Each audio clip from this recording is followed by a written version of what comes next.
Gravação fluindo. Boa noite a todos. Bom dia, boa tarde para você que está vendo essa gravação depois. Sejam muito bem-vindos e bem-vindas a mais uma reunião do Clube dos Readers. Eu sou a Jennifer Figueiredo. Estou aqui com o meu querido e amado sócio Rangel. Fala, Rangel. Fala, galera, tudo bem? Boa noite, boa tarde ou bom dia a todos. Não sei, dependendo do horário que você está assistindo, mas queria dizer que eu estou muito feliz de estar aqui hoje e temos aí para a nossa terceira semana de um livro gigantesco. Eu nunca li tanto na minha vida, mas está sendo divertido, estou aprendendo muito e tenho certeza que você que está participando com a gente aí também vai aprender. Exato, tanto você e eu estou aqui também com outros membros do clube, né? Hoje de noite. Hoje a gente está indo para o nosso terceiro encontro do livro Snowball, Bola de Neve, da autora Alice Schroeder, que é o livro do mês de março desse ano, março de 2023. E hoje a gente vai dar continuidade à leitura a partir da página que eu já me perdi, que é na 400, quase 300 e pouco, né? É isso mesmo, 437. Isso, sei que a gente vai estar hoje a gente vai estar vendo a partir do capítulo 39, né? Exato. Subcapítulo 39. E do 39 para até o que a gente programou para essa semana, Rangel, o que você tem aí para chamar a nossa atenção, que você queira compartilhar com a gente? Eu sempre tive comigo que a gente vive experiências de acordo com o meio que a gente está. Então, eu lendo esse livro e entendendo o meio onde o homem, que é quase o homem mais rico dos Estados Unidos, habita, é como se eu estivesse aprendendo estando onde ele esteve, sabe? Isso, para mim, tem um valor fenomenal. Isso não tem comparação com nenhuma outra forma de aprendizado, para mim. Por quê? Eu sempre fui uma pessoa que aprendi vendo outras pessoas fazerem. E eu nunca ia aprender o que eu estou aprendendo lendo esse livro se eu não tivesse literalmente lendo ele. Porque os detalhes que a autora traz, toda a questão do tempo cronológico que ela tá trazendo para o livro, isso me ajuda muito. E o legal é que eu não sei se você tem usado esse recurso, mas eu tenho apelado aqui um pouquinho. Tem a inteligência artificial, o chat GPT, que a gente consegue perguntar coisas para ele e ele responde. Sempre que eu estou lendo e uma coisa me interessa, eu vou lá no chat e eu pergunto quem era aquela pessoa ou como era aquela empresa. E ele me enriquece mais ainda com detalhes que eu ficava... Não tem no livro, é o próprio a inteligência artificial que traz esses dados. E aquilo enriquece ainda mais o conhecimento que eu estou adquirindo dele. Para vocês terem uma ideia, desse primeira parte, desse primeiro subcapítulo que a gente leu, eu separei um trecho aqui, vários trechos dele, para trazer para vocês um conteúdo, para trazer uma base do que eu quero falar. Então, eles estão ali numa briga onde eles precisam comprar e vender. Eles são do mercado financeiro. Então, o Warren, ele começou com pouco dinheiro, até que em um certo momento ele simplesmente chamou uns amigos e alguns familiares que investiram dinheiro nele, e a promessa era que ele ia pegar as comissões para ele e dividir o lucro entre todos os sócios dessa empresa que ele começou. E ele foi criando ali uma certa resistência e investiu e ganhou dinheiro, investiu e ganhou dinheiro. Nesse processo, eles se depararam com uma outra empresa. E ele já era um pouquinho famoso já nessa época. As pessoas já falavam no nome dele. Ele estava perto de ser apresentado ao Bill Gates, as pessoas mais ricas daquele momento. E esse trecho que eu separei aqui é só para que vocês entendam o que aconteceu, para que eu consiga falar com clareza os insights que eu tive aqui com essa leitura. Isso está na página 359, do mesmo capítulo. Ela fala assim, a Blue Chip, que era uma empresa que o Warren ele investia muito dinheiro, já possuía 8% da Wesco. A Wesco era uma empresa que ele estava querendo comprar. Só que, quando a fusão foi anunciada, Munger, que era o CEO dessa empresa, achou que se continuassem a comprar papéis da Wesco, poderia acumular ações suficientes para impedir o acordo com a Santa Bárbara. Ou seja, nessa situação, a Wesco queria fundir com a Santa Bárbara. Eles iam juntar as duas empresas. Só que o Warren, ele era, por parte da Blue Chip, ele falou assim, opa, peraí, se essa empresa está querendo fundir com a outra, é sinal que eles estão passando por alguma coisa. Então, peraí, eu vou começar a entrar aqui nessa empresa. Quanto de ações eu preciso ter para minha voz ter valor aqui dentro? Para eu chegar na reunião de acionistas e dizer assim, não, olha, eu quero que a empresa siga por esse caminho. E aí, na discussão que eles tiveram, ela fala assim no livro, mas então descobriu que, para isso, seria necessário 50% das ações. Um obstáculo muito maior. Munch tinha mais estímulos do que Buffett para prosseguir. Ou seja, eles tinham só 8% de ações da empresa, mas para que eles pudessem falar assim, ó, não, eu não quero que vocês juntem-se com a Santa Bárbara. Para eles terem essa voz, esse poder, eles teriam que ter 50% das ações. Gente, é muita ação que eles teriam que comprar. Pensa numa montanha de dinheiro. Se eu não me engane, pela pesquisa que eu fiz nessa época, as ações dessas empresas valiam coisa de $17 por ação. E ele só tinha 8%. Era muito dinheiro, galera. Então, ela continua falando assim, ó.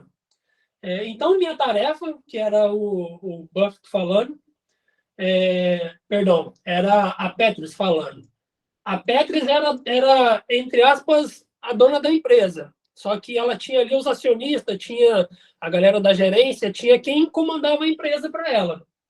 Ela falou assim, então a minha tarefa era voltar para aquela salinha hermética fechada em Pasadena e dizer para aqueles cavalheiros engravatados, inclusive os da administração, que não levaríamos adiante a negociação com a Santa Bárbara. Quando voltou ao prédio em estilo espanhol, ela olhou o pátio com a fonte decorada com azulejos, que podia ser vista pela janela da sala de reuniões. Se as janelas estivessem abertas, ela disse, teriam me jogado dali. Galera, ler é muito bom, é muito legal. Quando eu li esse trecho, eu fiquei assim, cara, imagina você, é dona de uma empresa milionária, você mexe com valores e você fala assim, olha, eu estou pensando aqui em fundir a minha empresa com a tua, o que você acha? Aí eu me interesso, eu falo, pô, parece bom, parece legal, vamos iniciar o processo. Aí chega um outro cara e fala assim, olha, estou pensando aqui, eu acho que eu vou comprar mais 42% da tua empresa. Aí você fica, como assim? Mas eu estou em negociação com outra empresa aqui. E só esse rumor dele ter dito que queria adquirir grande quantidade de volumes de ações dessa empresa, aquilo já começou a mexer no mercado. A galera ficou assim, opa, peraí, o Buffett ele fez uma reunião com a Peters. Será que ele vai botar caroço no nosso angu? Porque isso, só o rumor disso já era preocupante para a galera da Santa Bárbara. E ela teve que ir lá no escritório e falar para a galera, olha, infelizmente a gente não vai mais fechar com a Santa Bárbara. Tem aqui um plano e a gente vai começar aqui um projeto novo. Só que aí a galera não gostou muito. Tanto que ela fala que se pudessem jogar ela lá de cima, jogavam, sabe? A questão toda é que depois que o Warren comprou ali as ações, ele conseguiu, de alguma forma, ter um poder sobre essa empresa, chega a parte que eu queria falar com vocês. Que ele fala assim, Buffett comprou papéis da Blue Chip em todas as ocasiões que se apresentaram. Comprou até da gerência da empresa e de outros diretores. Ou seja, ele comprou ações dessa empresa, que eu esqueci o nome aqui, da Uesco. Ele fez parte ali do corpo da gerência dessa empresa. Só que a todo momento que ele ganhava dinheiro, ele comprava mais ações da própria empresa, que era a Blue Chip. Todo momento, até que chegou o ponto que ele comprou ações dos gerentes da empresa dele. Ou seja, imagina assim, você tem lá a sua empresa, a galera que gerencia para você, e você identifica que tem alguém que não está muito satisfeito com o negócio, não está muito feliz. E você fala assim para a pessoa, olha, vou fazer o seguinte, me passa todas as suas ações, quanto você quer por ela? Para você ficar livre. E aí o cara falou para ele assim, olha, eu quero $13. Aí o Warren falou para ele assim, não, eu só pago 10. Aí ele falou assim, cara, não, mas eu quero 13, você me paga 10. Então vamos tirar no cara e coroa. Quando isso aconteceu, foi isso que me chamou a atenção. Imagina, gente, a gente está falando de milhões de dólares, é muito dinheiro. E eles estavam brincando, entre aspas. Ah, vamos ver aqui quem ganhar. Se der cara, você compra a 10, e se der coroa, você compra a 13. E o engraçado é que ele fala assim, ó, a partir deste episódio, percebeu não apenas que Griffin, que era esse gerente que vendeu as ações, confiava nele, mas que também assimilara alguns de seus próprios princípios. Gift disse, cara, ou seja, quando ele jogou lá a moeda, deu cara. E ele falou assim, ó, naturalmente, se estava fazendo essa aposta, estaria disposto a aceitar os $10, coisa que ele fez. Olha que ponto chegou o Warren Buffett. As pessoas confiavam tanto nele que, por mais que ele dissesse que ele tinha dado cara ou coroa, as pessoas confiavam ao ponto de dizer, não, tá certo, então toma aqui a sua parte. Isso me chamou muita atenção, porque num negócio, a gente precisa ter pessoas de confiança. Não adianta só a gente colocar o nosso dinheiro e virar as costas. Isso para quem tem uma empresa, para quem trabalha de carteira assinada, para quem não importa. Se você não confia nas pessoas que estão ao seu redor, gente, as coisas não conseguem andar. Eu lembro na primeira semana que eu comecei a trabalhar nessa empresa que eu tô, meu chefe já tinha passado com 3 outros funcionários que só deu dor de cabeça para ele. E na primeira situação que eu tive que ficar sozinho para trabalhar, eu tinha que aplicar adesivo nos vidros, só que eram coisa de 12 vidros para aplicar. E meu chefe me deixou na parte da manhã. Quando foi na hora do almoço, eu liguei para ele e avisei ele que eu já tinha terminado. Que se ele fosse voltar para lá, eu ia pegar carona com ele. E ele achou estranho, porque normalmente o pessoal ligava para ele só no final do dia, para falar que tinha acabado. E aí depois, quando eu tive com ele, ele comentou comigo assim, olha, eu gostei da tua atitude, que você terminou e me ligou, porque se eu tiver que ficar vigiando você para saber se você está no celular, se você foi para um café, se você está fazendo serviço, me atrasa. Ou seja, eu estou fazendo meu serviço do lado de cá, pensando se talvez você está fazendo o teu trabalho do lado de lá. Aí eu fiquei pensando, cara, se a gente não tiver pessoas de confiança do nosso lado, no nosso trabalho, as coisas não andam como deve ser. A gente não consegue se envolver. Então, quando você está num projeto, você está num grupo, você está trabalhando, se preocupe com as pessoas que estão ao seu lado, ao seu redor. Elas confiam em você, elas apostam em você, sabe? Eu sei que eu estou falando bastante, mas é porque esse trecho aqui me chamou muita atenção, justamente porque esse gerente confiava no Buffett, sabe? Isso aqui, para mim, isso é só o começo, tá? Eu peguei aqui trechos separados do capítulo, mas que, se vocês tiverem a oportunidade de ler, eu tenho certeza que vocês vão tirar insights aqui diferentes, porque é muito rico aqui em conteúdo.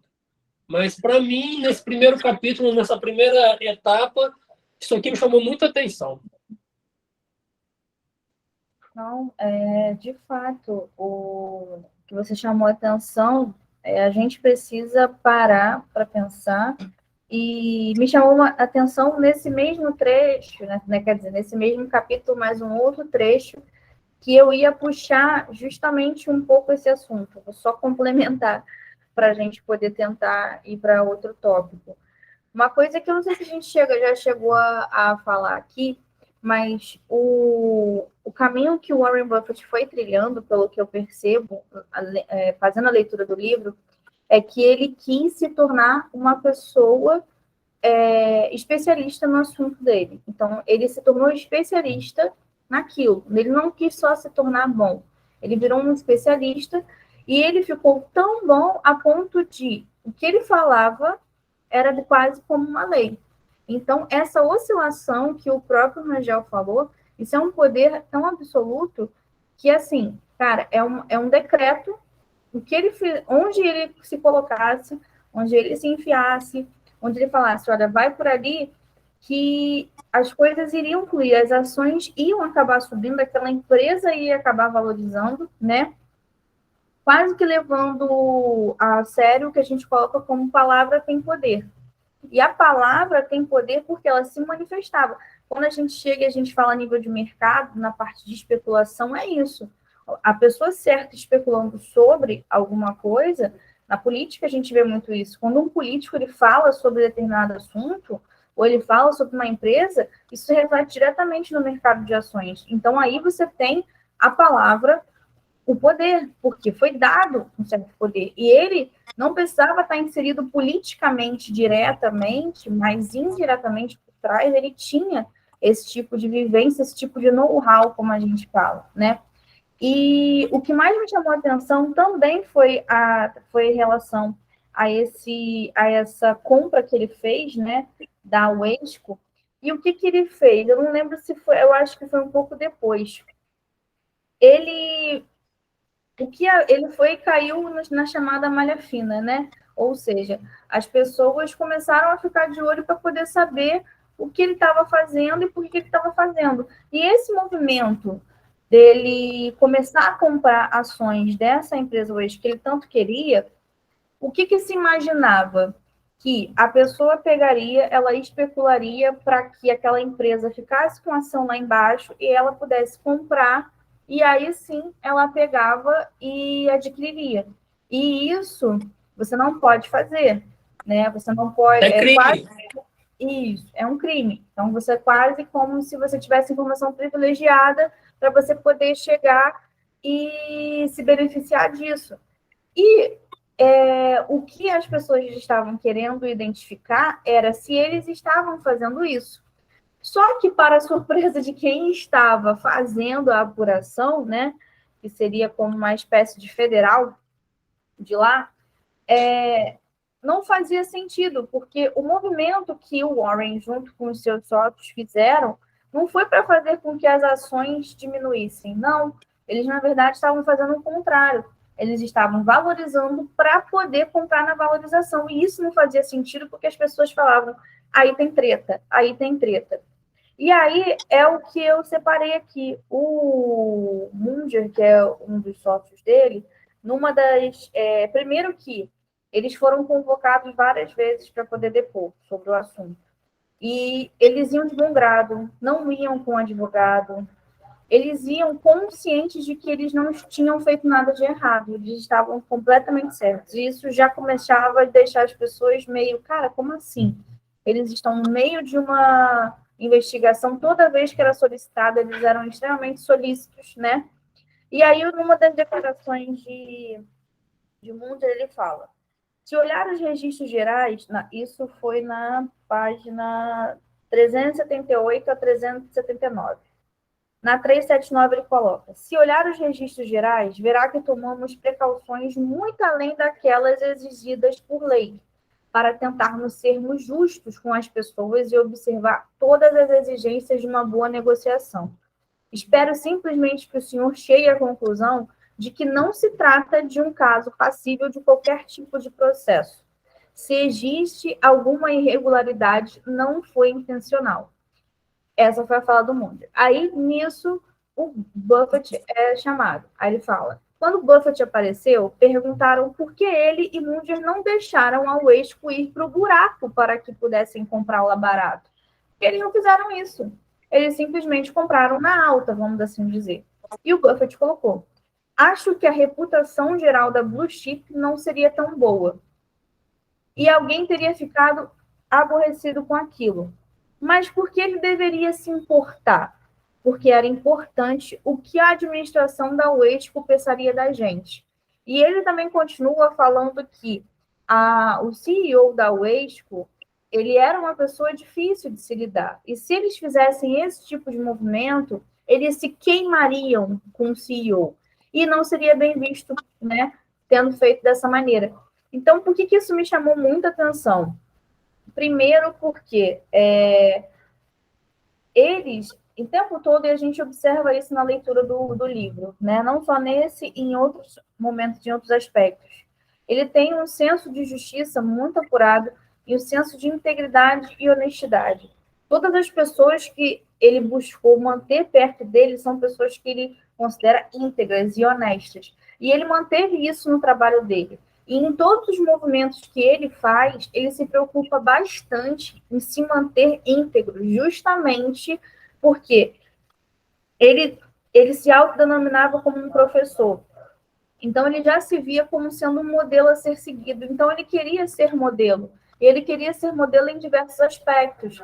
Então, todos os movimentos que ele fazia, ele buscava fazer aqueles movimentos de forma que, se alguém se inspirasse nele, como agora a gente lendo a biografia dele, a gente pode se inspirar, as pessoas terem bons exemplos e entenderem que precisa manter o seu trabalho dessa forma. E o comportamento não é só para o trabalho, não é só profissional, tem que ser um comportamento ao longo de toda a vida.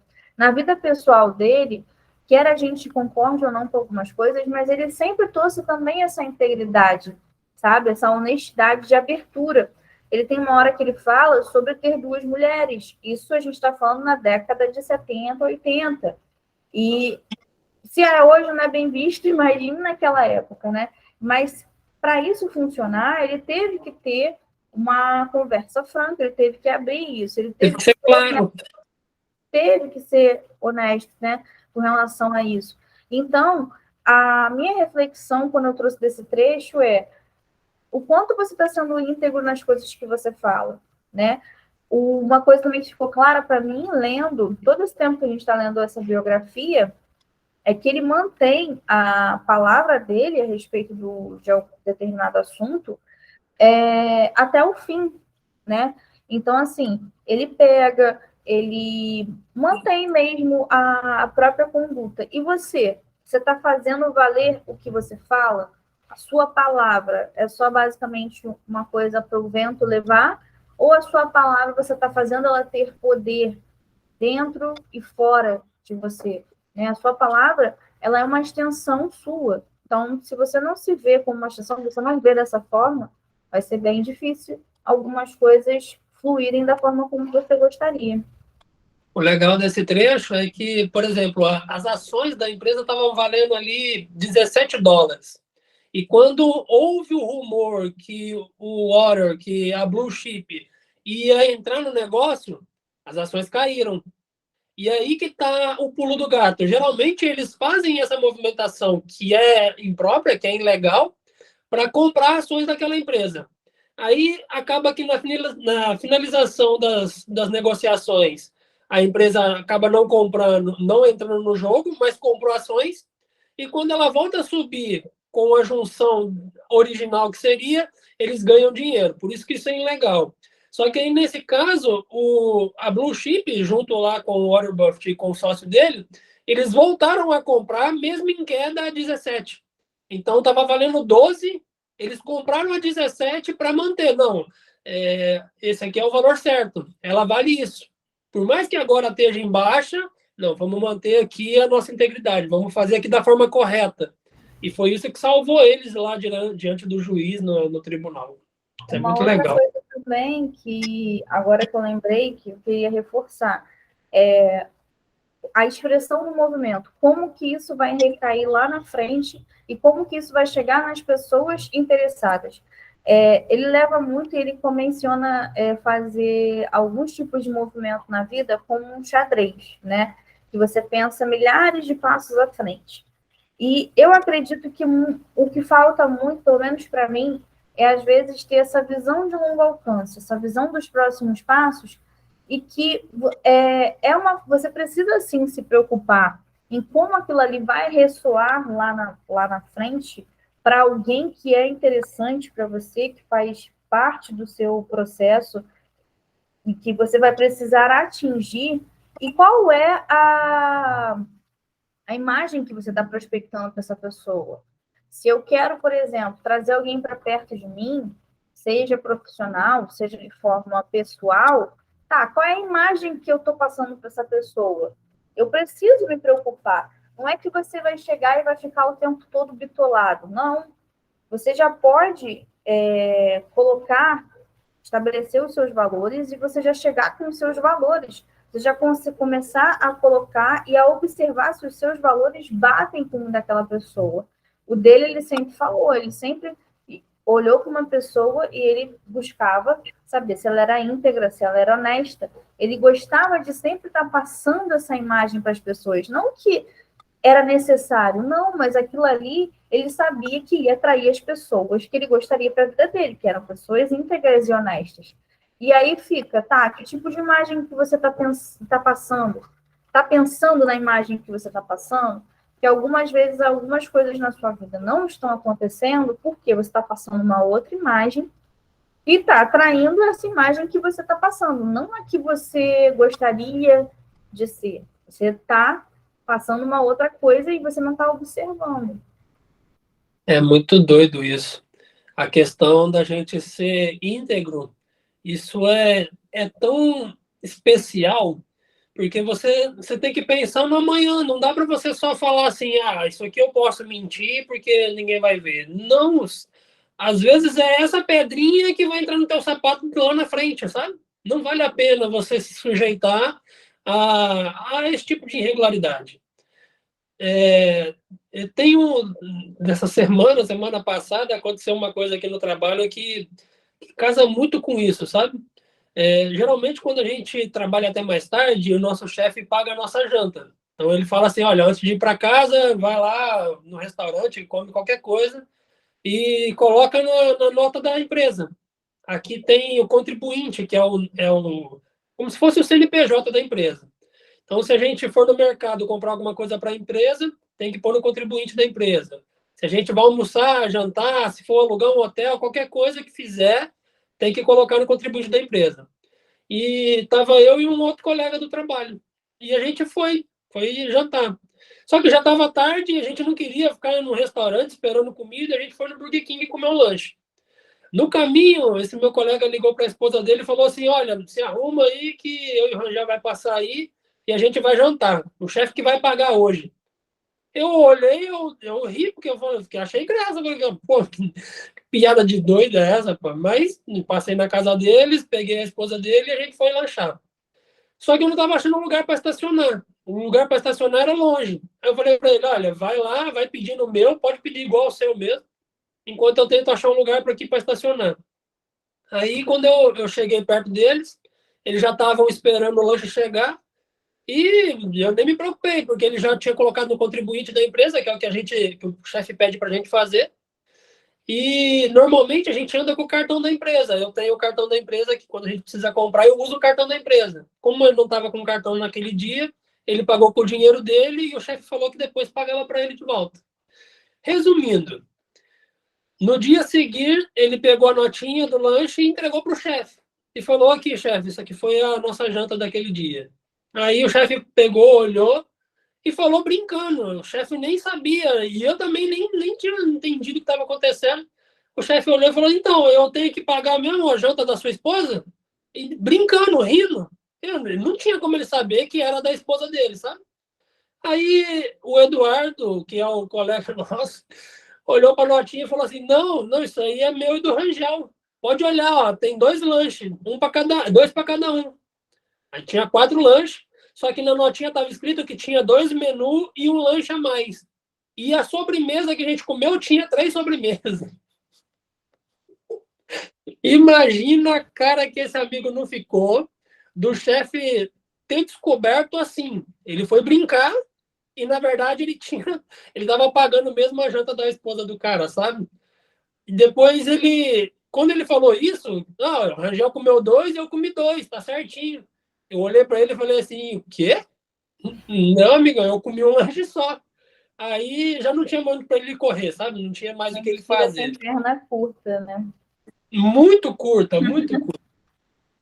E o chefe ficou chateado com ele, porque ele não esperava que ele fosse fazer isso. Por exemplo, quando ele foi fazer a mudança dele, o chefe emprestou o carro da empresa para ele fazer a mudança. E de outras formas, o chefe sempre está ali para ajudar. E ele fazer isso deixou o chefe chateado, sabe? Era por nível de demissão, de um monte de coisa, mas essa é a questão. Às vezes a gente perde uma oportunidade gigantesca por uma mentirinha boba, um negócio que não valeria a pena. E às vezes o pior é que a gente fica, isso aqui não é nada, isso aqui é besteira, mas não é. Eu sei que é difícil a gente viver certinho, sem enrolar ninguém, sem mentir, é difícil, mas é necessário, sabe? Não vale a pena a gente se dar ao luxo do risco da ruína. Não vale a pena. E a biografia do Warren tem mostrado isso com uma. Não estou falando que o cara é perfeito, que é lindo e maravilhoso, é um deus. Não é isso. Todo mundo tem erros. Mas quando você tem um foco, não, eu não posso deixar a dúvida pairar sobre a minha integridade. Opa, então isso já é um princípio. Tudo que você fizer depois daquela decisão vai ser com base nisso. Não, eu preciso falar a verdade. Eu não posso enganar ninguém. Eu tenho que ser sincero. Isso tudo é como se o planeta tivesse ali a gravidade que tivesse girando em torno dessas decisões que você tomou. Isso tem muito mais conteúdo no livro, gente. A gente fala aqui coisa pequena, rápida, porque a gente também não tem a noite toda, mas que vale a pena a leitura, sem dúvida. Eu gosto de pegar pontos justamente isso, que serviriam como se fossem princípios, né? Para poder entender um pouco como ele pensava e como ele se agia, né, em determinadas situações, né? E uma das coisas que me chamou bastante atenção, que a gente já mencionou em outros, foi que ele conseguiu amadurecer, né, emocionalmente para essa parte financeira muito rápido, mas para algumas questões pessoais ele ainda demorou demais. Ele era muito infantil em alguns aspectos. Então, por isso que o Rangel falou, não, ele não era a pessoa perfeita. Só que a gente vai vendo os traços bons, o que ele conseguiu colher, né, o que ele tinha de bom, que fez ele ser tão bem sucedido e a gente aprender a como agir, né? Ou a gente pelo menos angariar aquilo ali um pouco para a gente poder também alavancar como ele alavancou. E uma das coisas que eu já tinha observado na outra vez, né, na semana passada, mas não teve tempo para poder falar, e nessa parte apareceu de novo, agora só que de uma forma diferente, foi uma característica que eu observei muito grande dele, que é na página 423, quando ele fala sobre aqui, a Suzy, ela tinha emprestado, queria emprestar um dinheiro para um colega dela, né? E aí ela foi até o Warren. E aí a autora coloca, na página 423, foi ao Warren que Suzy recorreu quando quis emprestar $24.900 a seu amigo Charles Washington, um ativista de Omaha a quem ela apoiara em diversas circunstâncias. Como calculava, 7 meses depois, o Washington deixou de pagar 2 parcelas. Raramente alguma coisa abalava as maneiras agradáveis de Buffett, mas se ele sentisse que alguém estava tentando lhe passar a perna em matéria de dinheiro, seus olhos queimavam com dor, raiva e sede de vingança, tudo ao mesmo tempo. Depois de alguns segundos, é verdade, as emoções se recolhiam, quando ele considerava a situação de forma profissional. Nessa ocasião, ele processou Washington e ganhou a soma de $24.450 nos tribunais. E isso eu já tinha visto que ele tem um senso de justiça muito grande com relação a tudo, né? Por isso até que ele teve um envolvimento, a gente observa que ele teve um envolvimento político bem legal. A Suzy também ajudou a aflorar esse aspecto nele, mas eu observo que quando ele se sente injustiçado e que ele sabe que naquela situação a pessoa tirou, ele perdeu o dinheiro, ou a pessoa tirou uma oportunidade dele ganhar dinheiro, ou nesse caso, a pessoa não cumpriu com o prometido, ou quando ele colocava uma coisa na cabeça dele, ele ia atrás daquela coisa de forma obsessiva. Cara, eu observo e eu consigo fazer esse paralelo com algumas coisas na minha vida. Por que eu trouxe? Você está sendo bem quase que obsessivo para você chegar e você conseguir alcançar os objetivos que você tem, porque eu observo que uma característica comum de várias pessoas que são bem-sucedidas do jeito que eu imagino, do jeito que eu entendo como deve ser, se dá porque aquela pessoa foi perseguir aquilo ali de uma forma obsessiva mesmo. Aquilo ali, ela virou o centro da pessoa e a pessoa não tirou, quase que de uma forma desequilibrada. Em desequilibrada em que aspecto? Que a pessoa tornou aquilo ali tanto centro dela que em outras coisas, é óbvio, ela não conseguia equilibrar. Como no caso dele, a gente consegue ver em relação à base familiar dele, né? Mas que no que ele gostaria, no que ele entendia como ser bem-sucedido, ele foi muito bem-sucedido. E o jeito dele obsessivo foi tamanho que, assim, o Warren, ele até, a obsessão dele, ele se estendeu e se estende até hoje para ele conseguir acumular o máximo que ele puder, justamente fazer aquela bola de neve que vai acumulando, porque ele não se estipulou chegar num valor. Ah, agora eu estou bem, agora eu vou ficar só usufruindo. Não. Para ele, viver é correr atrás desse dinheiro, de ter muito dinheiro, que esse é o objetivo de vida dele. E ele vive isso em todos os aspectos, com todas as letras. Todas as ações dele são direcionadas para isso, de uma forma bem obsessiva. E eu acho que o que eu acho mais legal lendo o livro é que, assim, a gente, quando fala sobre obsessão, tem uma carga muitas vezes negativa. Por quê? Porque se você está focado naquilo ali, a ponto de ficar obsessivo, você vai soar uma piada, né, algumas vezes, vai soar ruim para algumas pessoas em alguns momentos, sim, porque elas não vão estar conectadas com o que você quer, tanto quanto você quer. No final das contas, você é por você, só você pode fazer por você. Então, só você entende como aquilo ali faz sentido para você ou não, né?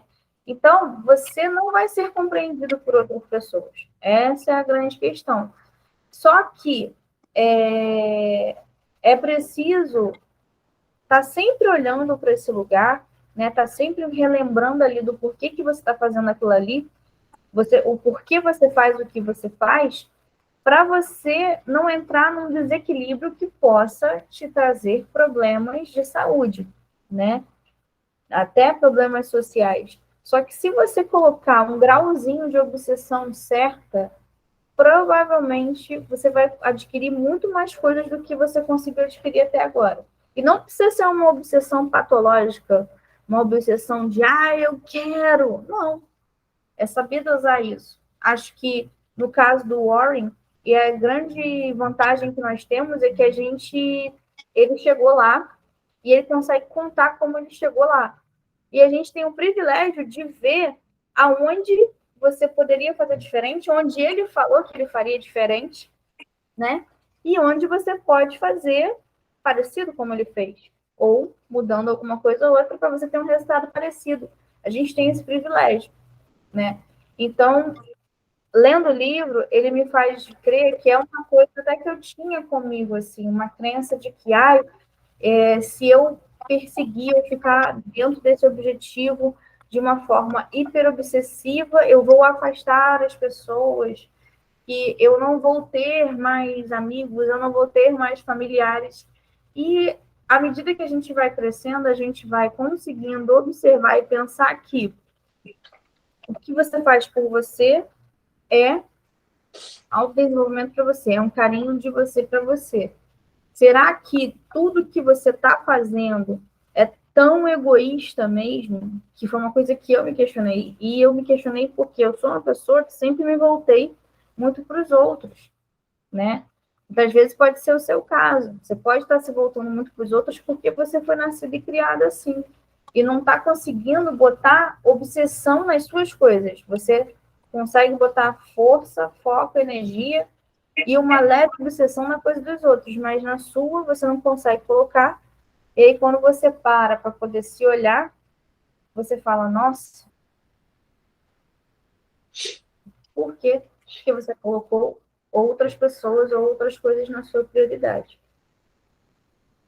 É muito bom a gente praticar a leitura. Por exemplo, dessa questão que você está falando sobre a pessoa ter essa obsessão, a gente leu Hábitos Atômicos e tem um trecho do livro que o autor ele explica que o ser humano, nosso cérebro, para reconhecer padrões, que é o que é os hábitos, a gente tem uma característica, e não é só a gente, ser humanos, é o cérebro em si. Tem uma característica muito especial, que é tudo aquilo que passa do normal, tudo aquilo que deixa de ser comum, chama mais atenção. Por exemplo, o carnaval. O carnaval nada mais é do que a pessoa que tem a fantasia mais chamativa, ela ganha, sabe? Óbvio que tem ali as regras, tem ali as questões de tudo um contexto, não é só a roupa, tem a música, tem toda uma questão. Mas o autor ele explica, por exemplo, que teve um pesquisador que ele pegou alguns pássaros que tinham um hábito de bicar uma pinta vermelha que tinha no pescoço da mãe, da passarinha. E quando esse filhote bicava, a mãe abria a boca e dava ali para o filhote aquele alimento. O pesquisador, vendo isso, ele pegou, fez um outro passarinho e colocou também uma mancha vermelha. E quando ele aproximou esse passarinho de mentira perto do ninho, ele percebeu que os filhotes bicavam aquele mesmo ponto vermelho. Só que quando ele aumentou o tamanho desse ponto vermelho, ele falou que ele viu aqueles passarinhos ficarem malucos, de tanto que eles bicavam naquele ponto vermelho que era maior. Ou seja, quando a gente está obcecado por algo, e por que a Jennifer falou que muitas das vezes isso é trago como algo negativo? É que as pessoas ficam obcecadas por coisa errada. Sempre para o lado mal. Ao invés de ficar obcecado por algo bom, não que a obsessão em si seja ruim. Tem a forma certa de ser obcecado por algo. Mas não, a pessoa quer ser obcecada pelo ex-namorado, que terminou e agora quer matar. Que doideira, gente. Não, eu sou obcecado porque meu namorado fica conversando com outras no celular. Olha o tipo de obsessão que a gente identifica que as pessoas têm e são as comuns. Não, o cara ele ficou obcecado em ter mais dinheiro do que ele tinha quando foi dormir. Vê se isso não é óbvio que a gente está falando aqui de uma utopia. Não é 100% bom e não é 100% ruim. E quando a Jennifer falou que ele tinha ali o lado dele que era justo, que era correto, que era íntegro, que não precisava de mudança, tinha o outro lado que emocional, que era todo desgraçado, todo doido. Vocês vão ler depois mais para baixo, tem uma ocasião que eles chamam o Warren para participar de uma reunião, só que essa reunião dura 5 dias. E eles instalam ele em um hotel. E para ele não precisar sair em restaurante, nada, eles mandam a comida dele. Então, mandaram uma comida para ele no primeiro dia, ele só beliscou e não comeu nada. Aí mandou no outro dia, ele nem olhou para a comida. No outro dia, o chefe que contrataram para cozinhar para ele falou assim: olha, o que está acontecendo? Você está bem? Eu tenho visto que você não está comendo. E ele fala assim: não, o meu critério para escolher comida é a de uma criança de 5 anos. Se uma criança de 5 anos não come, eu também não como. Olha que loucura. Aí, o que eles fizeram? Foram lá no fast food, compraram um hambúrguer com refrigerante e pronto. Aí o homem ficou feliz. Então, existe aí essa discrepância entre um lado, ele é muito focado, muito bom para aquilo, e no outro lado precisa melhorar muito, precisa desenvolver muito, sabe? Então, isso abre um outro insight que, se eu ficar falando aqui, esse encontro vai durar 3 horas hoje. Eu só queria falar sobre um outro aspecto também. Eu não vou falar o trecho, porque existem vários trechos que mostram isso ao longo do livro que você consegue identificar. Mas a gente trabalha e a gente consegue falar que a obsessão existe sim o seu aspecto positivo e tem o seu lado positivo que você pode usar a seu favor, porque a gente está falando aqui com pessoas que já entenderam, que já estão amadurecendo emocionalmente, que já estão até maduras emocionalmente. Então, é por isso que a gente pode chegar e pode colocar aqui. E eu vou trazer agora uma coisa que eu entendi sobre mim e que me ajudou muito e que antes eu via isso como uma parte negativa, que eu também identifiquei ao longo da leitura do livro. Ele é uma pessoa extremamente controladora. Óbvio que a vida dele, para ele poder chegar, é feita de projeções matemáticas. Projeção matemática, você tem a ideia e a dimensão de que você pode controlar o tempo e o espaço. Isso vai ser normal, né? Agora, ele é extremamente controlado e ele gosta de tudo sendo de acordo com como ele imagina, de acordo com como ele fez a projeção, né? Então, ele tem essa tendência a ser controlador, assim como eu identifiquei que eu tenho essa tendência a ser controladora. Eu gosto de controlar as coisas do jeito que sejam do jeito que eu gostaria, do jeito que eu imagino. Só que a vivência, a convivência com outras pessoas, a gente vai aprendendo profissionalmente, pessoalmente, que as circunstâncias, elas muitas vezes vão levar com que as coisas não consigam ser controladas, não consigam ser desenvolvidas do jeito que eu gostaria. E aí eu posso ter duas coisas. Eu posso deitar em posição fetal e chorar porque não foi de acordo com o que eu gostaria, ou eu posso pegar e fazer o que eu posso fazer dentro do que me é esperado, dentro do que eu posso controlar. Se eu não posso controlar isso, eu posso controlar isso, então eu vou controlar isso. Então, assim, eu não deixo de ser o meu aspecto controlador. Eu só consigo, em alguns momentos, ponderá-lo, deixar ele um pouco mais, fica aqui um momento, agora vou te liberar. E isso, eu também observei ao longo da leitura que ele também tem. Ele aprendeu também ao longo da leitura que a gente observa a controlar isso. É muito bom a gente entender como funciona toda essa questão. A gente lê entre as entrelinhas, sabe? Eu tenho certeza que, por exemplo, a autora foi paga para escrever esse livro. Obviamente, ela colocou ali algumas informações que ela achou importante para ela, que talvez atenderia às necessidades do cliente dela. Eu entendo isso. E óbvio que quando eu leio, eu pondero essas coisas. Não é mil maravilhas tudo, sabe? Mas só a questão que eu falei no início, que é como eu vejo, de eu estar inserido aquele meio, nossa, gente, só isso já me traz um conhecimento muito grande. Imagina que você está numa roda de amigos, onde só tem engenheiros. Você definitivamente, em algum momento da conversa, vai aprender alguma coisa de engenharia. Isso é fato.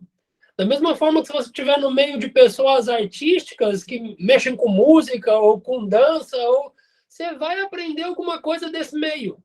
E como eu, infelizmente, não fui criado no meio dos negócios, quando eu me insiro dentro desse meio, eu aprendo. E a leitura desse livro tem me trago essa realidade. Eu tenho aprendido muito porque eu me sinto inserido naquele meio pela riqueza de detalhes que a autora traz. E se você ainda não leu, recomendo demais que leia. Se você não gosta de ler, tem audiobook. Tem o grupo dos readers, que é o nosso grupo do WhatsApp, onde a gente comenta, a gente fala lá sobre as coisas que a gente gosta da leitura que a gente está fazendo naquele momento. Então, se até agora você ainda não procurou saber sobre o grupo, não se interessou em participar, eu faço o convite para vocês aqui agora. Aqui na descrição desse vídeo vai ter um link.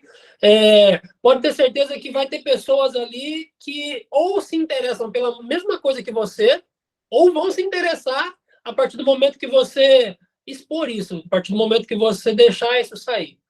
Fica o convite para todos. Fechou? E é de graça? É de grátis. De graça. Olha, um clube do livro para você poder ler acompanhado. Se você não tem ritmo de leitura, eu tenho preguiça de ler, a gente monta um cronograma que dê para você poder fazer essa leitura semanal aí com a gente. E o bom de você participar da leitura é que aqui, a gente até falou isso no último encontro, cada um vai buscar um aspecto diferenciado da leitura. E mesmo que você não tenha conseguido ler para aquela semana o que foi proposto, né, tá naquele ritmo, você pode participar do encontro, porque você pode enriquecer com o seu ponto de vista do que a gente está colocando aqui. Então, eu sempre coloco, o encontro é para quem leu, é para quem não leu, é para quem está pensando em ler, porque o mais importante é essa troca, nossa, essa troca de figurinha, essa troca de insights que a gente tenha, como isso enriquece a gente e como a gente pode juntos passar uma coisa boa, né? Um enriquecimento até maior para você que está assistindo aí a gente. E você já tem que vir para cá para poder também ajudar a gente a enriquecer bem mais em conteúdo. Com certeza. Uma cabeça pensa, duas cabeças pensam melhor que um, e um grupo inteiro.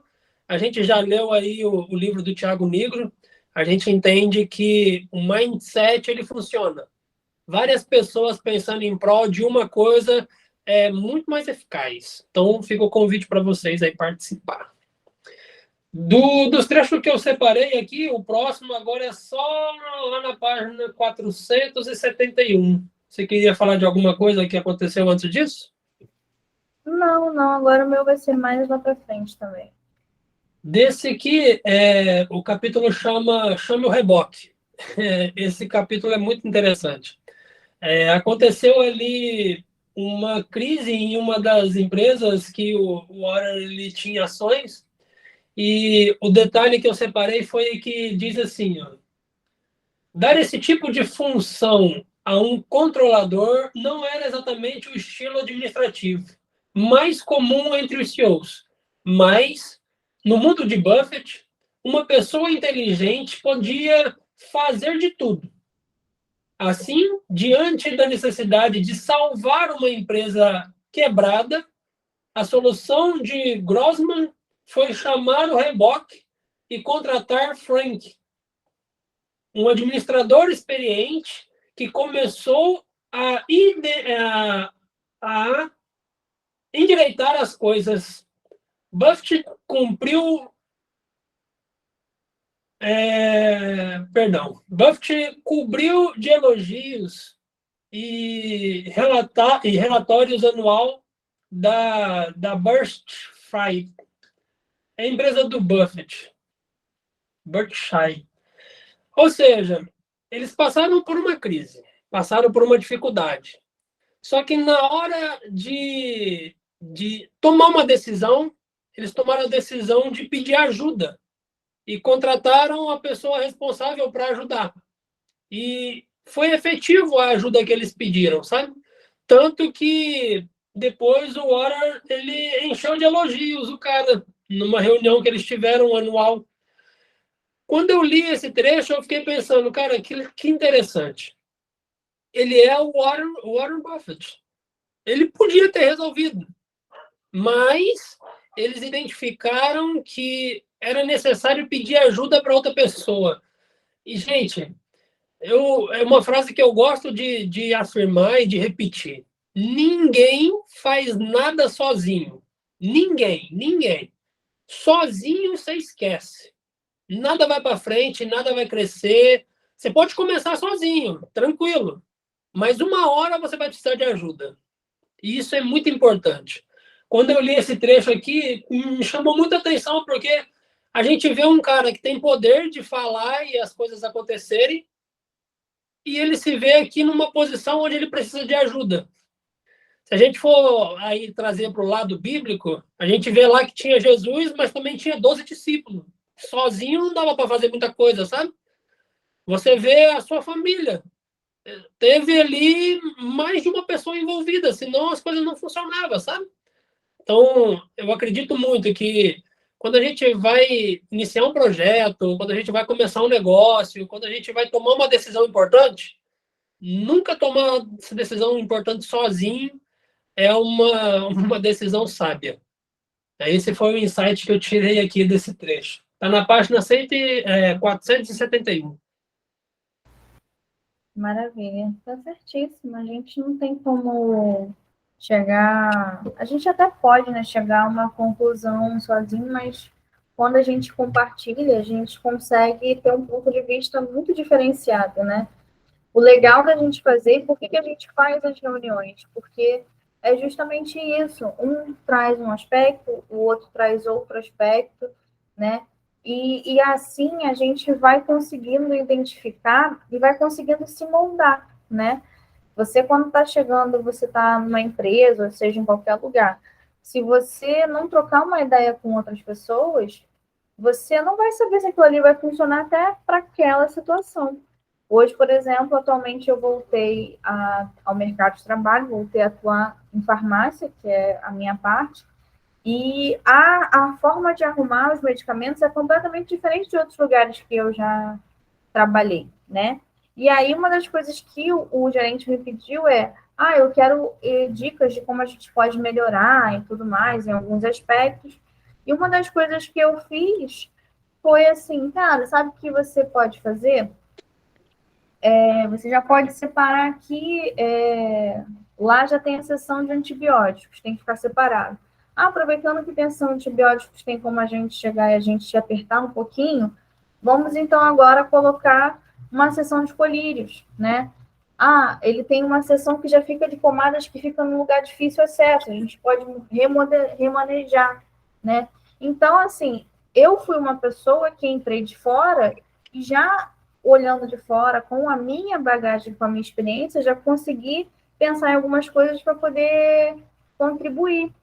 E, por exemplo, essa situação de você fazer uma sessão só de colírios, né? Por mais que às vezes algumas pessoas não saibam que aquilo ali bate um nome diferente, é colírio ou não, foi como eu falei, além de ter nós, eu como farmacêutico, ele também como farmacêutico no horário dele, a gente poder orientar e falar, isso é colírio, isso é aquilo pela nossa vivência, a gente infelizmente agora passou por uma situação na farmácia aqui no Brasil em que um bebezinho de 2 meses veio a falecer porque foi vendido medicamento errado para a criança.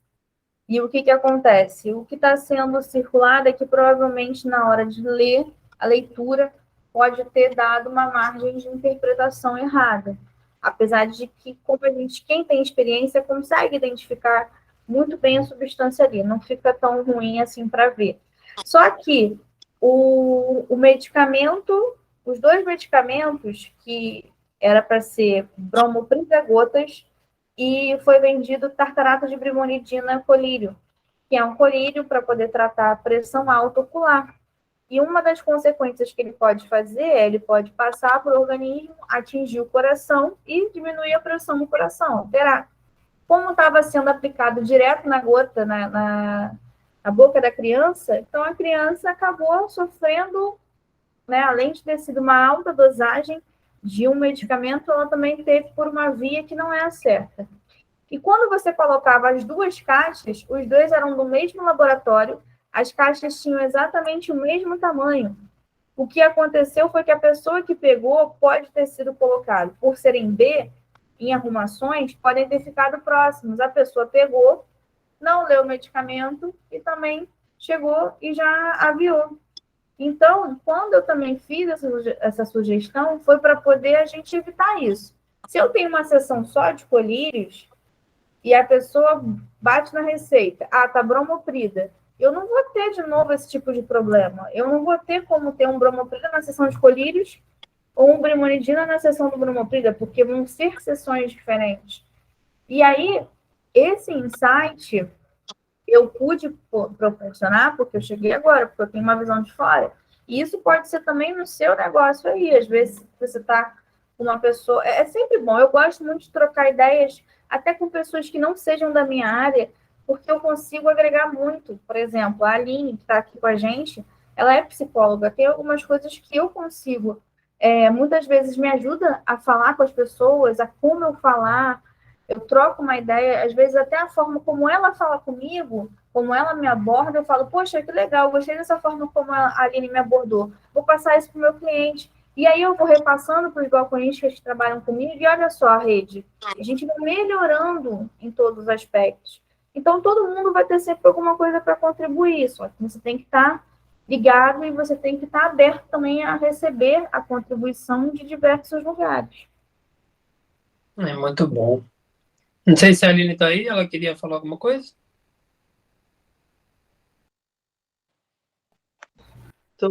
Eu tô só ouvindo mesmo, mas assim, é bem interessante, né?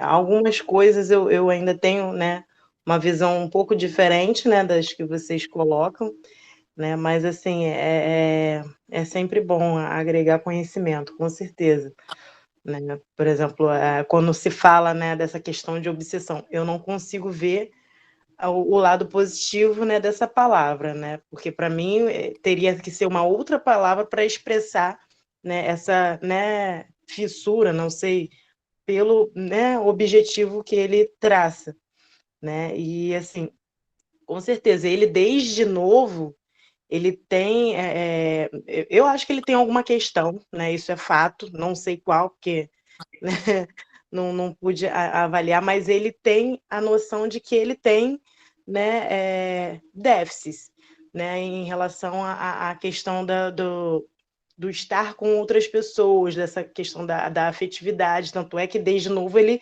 compra livros, né, para poder trabalhar essa parte, né? E, assim, ele é um cara muito inteligente e sabe das dificuldades, das falhas dele, e eu acho que, por esse motivo, ele se junta a pessoas que têm, né, de repente, essa questão afetiva, essa questão da sinceridade, da amizade, né, ao redor dele, né, a começar pelas, né, pelas parceiras dele, né, que ele vê, né, tem essa confiança, são pessoas que ele pode confiar. Então, ele sempre trabalhou muito com isso, né? Tanto na parte financeira, na parte de trabalho, como na parte afetiva, né? Para fazer as escolhas, né, amorosas dele. Então, assim, ele sabe muito bem onde ele tem essas defasagens e sabe o que ele tem que fazer para poder melhorar, né? Então, assim, acho que ele está em constante, né, busca nessa constante evolução até pessoal, mesmo tendo uma grande dificuldade para estar desenvolvendo, né, tudo isso, né, pelo que eu, né, pelas partes que eu escutei, né, até agora, ele continua tendo bastante dificuldade, mas ele tem a noção, né, disso e tenta fazer um diferencial para poder estar melhorando essas questões, entendeu? E como eu falei desde o início, a busca dele não é por dinheiro, mas eu acho que a busca dele sempre foi pelo reconhecimento, né? E talvez por ter essa deficiência, né, no contato pessoal, ele quer deixar alguma coisa, né, da forma como ele consegue, né, com a inteligência dele. Então ele quer, né, ter esse reconhecimento, quer ser lembrado por isso, né, por essa forma de ser, né? O objetivo final dele talvez nem seja tanto o dinheiro, mas sim, né, o reconhecimento. Mas ele sabe que ele só vai conseguir através, né, da forma que ele, né, é mais experiente, né? É mais o que ele sabe melhor lidar, que é com as contas, com as finanças, né, com esse pensamento que é um diferencial dele, né, para as outras pessoas comuns, né, porque eu não vejo ele como uma pessoa comum, né, ele tem, né, um QI a mais aí que várias pessoas, né, como se fosse nesse sentido. De bola. Tem mais alguma coisa que você queira colocar, Miguel? Das partes que eu separei, é isso mesmo. Tem só uma aqui que eu separei que eu achei interessante que eu queria colocar, que é mais agora para o final, foi não me engano, foi do capítulo 47, que é uma passagem sobre o comportamento dele com a irmã. Foi da página 506 a 508. O que acontece? A irmã entrou num negócio dessas empresas de seguro E aí ela ficou descalçada, tadinha. Levou um golpe, que era o que estava acontecendo naquele momento. Ela quis entrar por conta própria, não quis pedir uma informação para o Warren sobre. E aí ela resolveu entrar e ficou bem mal das pernas de dinheiro, porque ela entrou com tudo e mais um pouco e ficou praticamente sem nada, né? Aí aqui, ó. Aí ela estava esperando, ela começou a procurar as pessoas que pudessem ajudar ela financeiramente, que pudessem ajudar a ela se reerguer, que pudessem emprestar dinheiro para ela, não para ela poder voltar a entrar nesse negócio, porque ela já observou que já tinha levado o golpe, mas para ela poder ir se colocando, né? E uma das pessoas que ela chegou e procurou foi uma das mulheres do Warren, que foi a Suzy, né? E quando ela chegou e foi procurar a Suzy, que em outras épocas tinha falado para ela, não, a gente nunca vai deixar você desamparado, o Warren nunca vai deixar você desamparado, ela chegou, foi pedir dinheiro a ela, e aí a Suzy não emprestou, porque ela sabia que se ela emprestasse, o Warren ia ficar sabendo, ia ter um problemaço dela com o Warren, e ela não queria esse tipo de problema. E aí eu cheguei e separei que aqui, ó, disse que, aí o Warren chegou, quando chegou a informação para ele do que tinha acontecido sobre a irmã, ele foi e ligou para a irmã para poder falar como seria a conduta dele com ela. Aí ele fala: disse que se desse a ela o dinheiro para pagar os credores, só estaria ajudando as empresas para as quais ela estava devendo, as outras partes interessadas que ela havia segurado. Na lógica dele, tratava-se de especuladores. Portanto, ele não iria salvá-los. Então, ele não ia dar dinheiro para ela, porque ele entendia que, à medida que ele desse dinheiro para ela iria pagar essas pessoas estariam ganhando. Ou seja, volta ao senso de justiça dele sobre essas pessoas que estavam fazendo isso. Aí ela, a Doris, né, que foi quem entrou nessa, ela concluiu que o irmão a desprezava. Aí ele se justifica mais ainda. Eu poderia ter dado alguns milhões aos credores, até diretamente através da irmã ou por fora, se quisesse, mas quer saber, eles que se danem. E aí, aqui eu reforcei, né, que a Doris imaginou que a Suzy fosse a salvar. Aí, aqui. Suzy não fez nada para ajudar Doris financeiramente. A história que chegou ao Washington Post foi a de que a irmã de um investidor muito bem sucedido tinha feito uma grande burrada. Aí qual foi o problema? O Warren falou: eu não vou te dar dinheiro porque eu vou estar dando diretamente para esses caras e eu não vou fazer isso. Só que ele já tinha a visibilidade dele como Warren Buffett e ela, por ser irmã, também acabava entrando um pouco nos holofotes de vez em quando, né? Então todo mundo, quando começou a perceber o dinheiro que o Buffett ganhava, que ele começou a ficar famoso mesmo, porque já tinha até feito publicações em outros jornais que tinha ganho prêmio, né? O prêmio Pulitzer, é isso, Pulitzer, e tudo mais, ele começou, o pessoal começou tipo assim, tá, então se o Warren ele é tão bem sucedido, a família dele deve ser toda bem sucedida, porque as pessoas imaginam isso, né? Tipo, não, se você está fazendo sucesso, tua família toda deve fazer sucesso também. Assim como para os filhos dele, vai recair aquela coisa, tá? Teu pai foi um fodão, e você? No mínimo tem que ser um fadinha. E aí, né? Aí já caiu na malha fina de todo mundo, tipo assim, cara, a irmã de uma pessoa, de um famosão do Wall Street, se entrou numa burrada. Ela entrou numa burrada porque se ela tem um irmão que sabe trabalhar com isso, foi indicação do irmão, aí já era uma coisa que poderia botar toda aquela boa fama dele, toda a parte do trabalho dele de ser um especialista no assunto poderia ser colocada em xeque, né? Que foi toda essa parte de integridade e honestidade no trabalho dele, né? E aí foi quando ele resolveu entrar em ação. Aí, como que ele resolveu entrar em ação? Ele chegou, foi buscando formas de ajudar a irmã financeiramente, mas uma coisa ele não ia fazer, ele não ia dar o dinheiro para ela poder pagar diretamente o credor. Ia chegar, ia fazer de forma indireta. Qual foi uma das coisas que ele conseguiu? Por baixo do pano, o Warren estava dando um jeito de adiantar para a irmã $10.000 por mês do fundo fiduciário deixado por Howard em testamento, que era o pai deles. Eu nunca gastei tanto dinheiro assim, ela disse. A tensão diminuiu e eles puderam conversar. Ela demonstrou enorme gratidão. E graças também a outra coisa que ele conseguiu fazer foi eles tinham criado um fundo que se chamava o Sherwood Foundation. E ele, junto com a Doris, os filhos do Warren e a Astrid, a outra esposa dele, podiam destinar $100.000 às causas que escolhessem. Esse fundo ia rendendo. A renda anual gerada pelo fundo equivalia aos rendimentos sobre um depósito de $7 milhões para os 5. A parte de Doris, portanto, era quase tão grande quanto se o Warren lhe tivesse dado dinheiro, mas de outra forma. Só que esse tipo de dinheiro ele era amarrado para ela poder gastar de formas específicas. Entrava um pouco lá do controlador dele, né? E por que eu quis trazer esse trecho? Porque quando eu li, e ela chegou e pediu assim, cara, eu quero dinheiro. A primeira coisa que ela foi é no irmão rico. E o irmão rico foi lá e deu um big não para ela.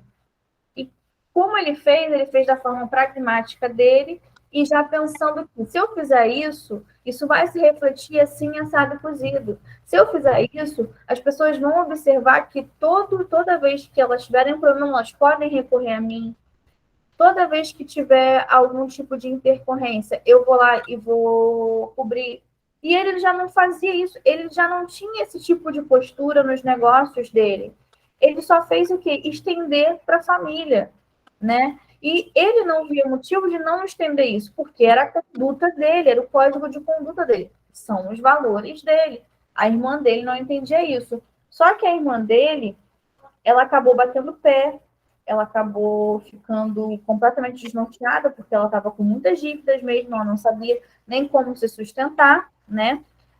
Vamos lembrar que naquela época, ela era uma época diferente, eu não lembro, mas pelo que eu vi, ela deixou o emprego dela para poder viver para o casamento, e ela engatou em 3 casamentos, um atrás do outro, então ela não sabia, não tinha essa coisa como nós temos hoje de, quer dinheiro, você vai para o mercado de trabalho. Não, ela buscava alternativas, fontes de renda, mas de uma outra forma. E aí ela se viu assim, muito, ai meu Deus, o que eu faço? Ai meu Deus, o que eu faço? O que eu faço? E agora vou no irmão rico, o irmão rico não deu de bandeja como ela imaginava. Ela começou a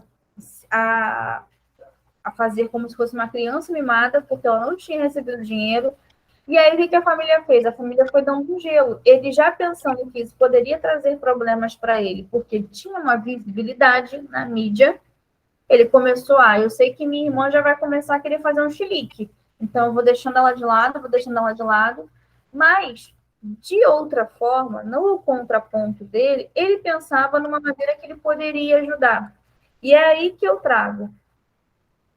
Muitas vezes, e eu passo isso hoje na família, acredito que qualquer uma pessoa passa, a gente consegue ajudar indiretamente uma pessoa que a gente ama, que a gente gosta, seja na família ou seja de outro aspecto.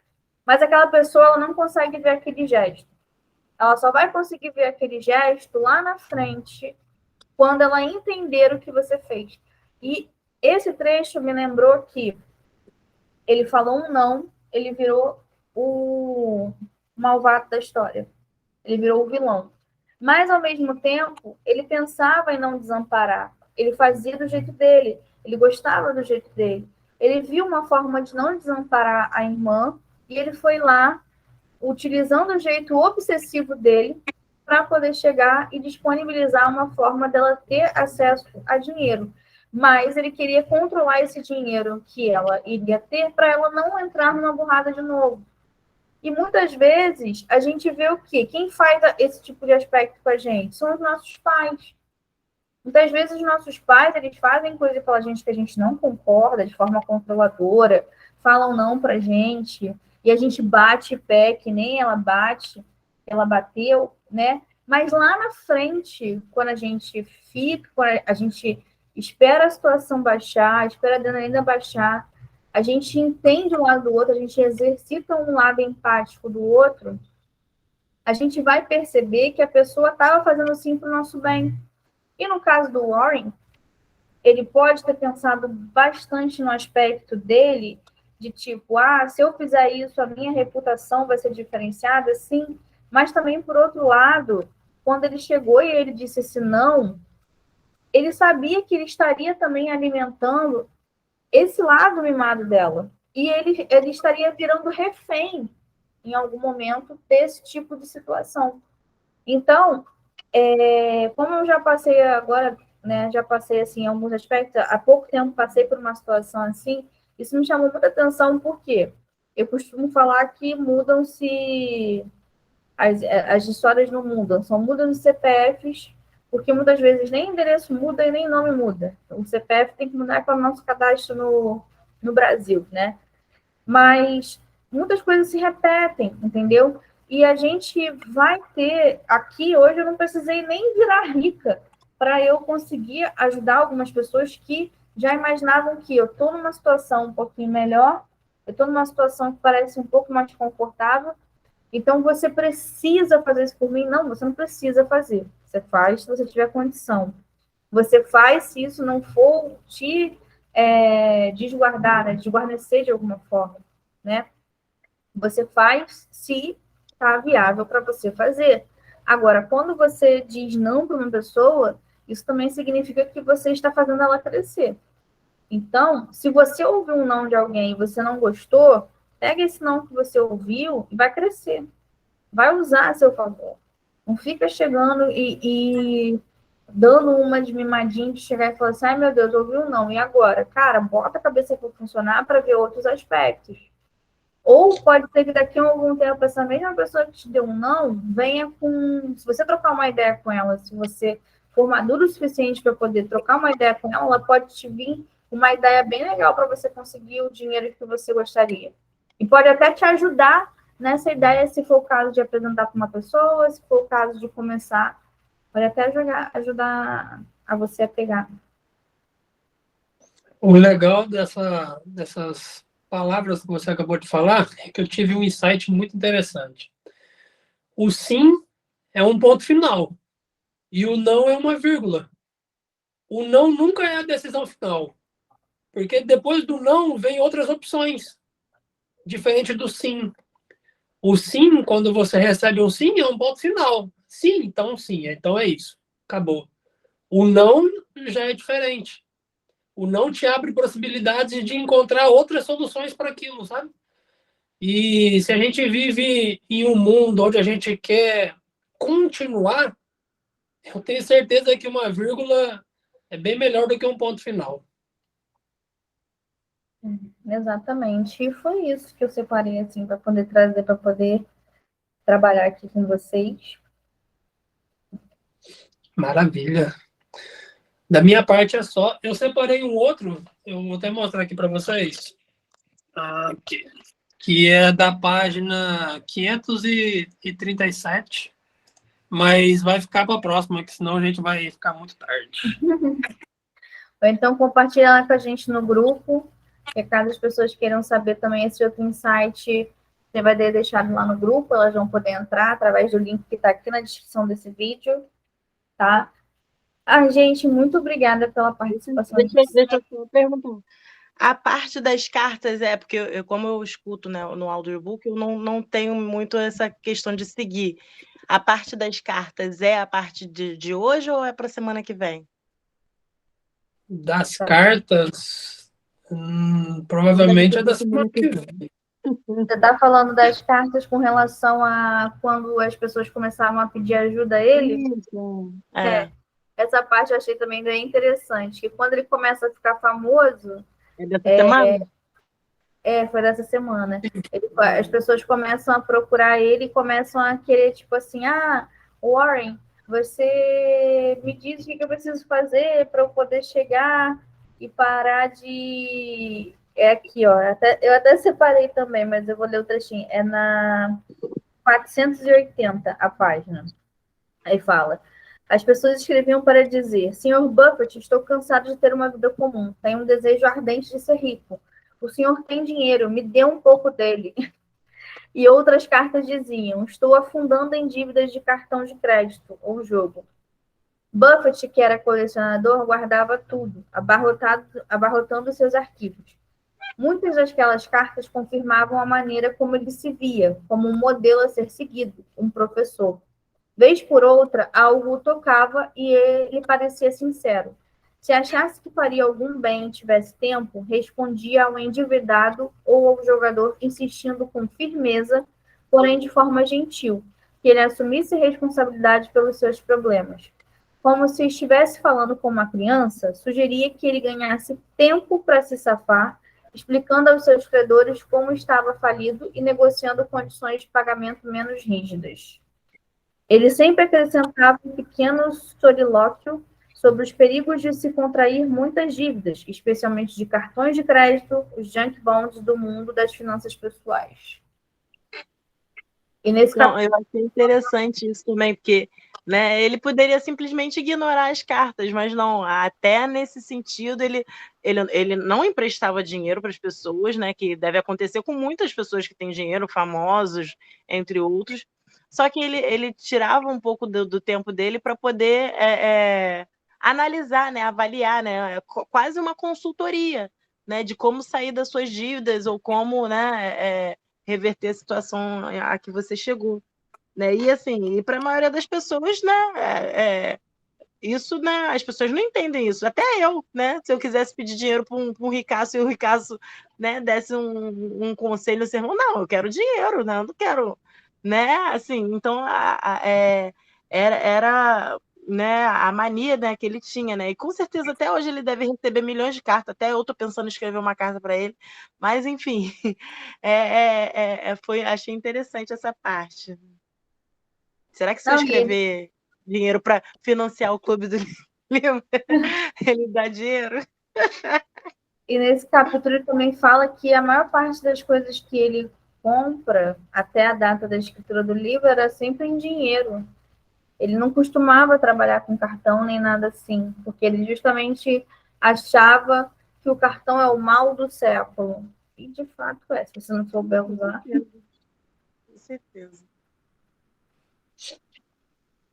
Mas é isso, gente. Muito obrigada pela participação de vocês, por estarem aqui hoje. Um beijo. Até a Obrigado, galera. Até a próxima. Tchau, tchau. Valeu.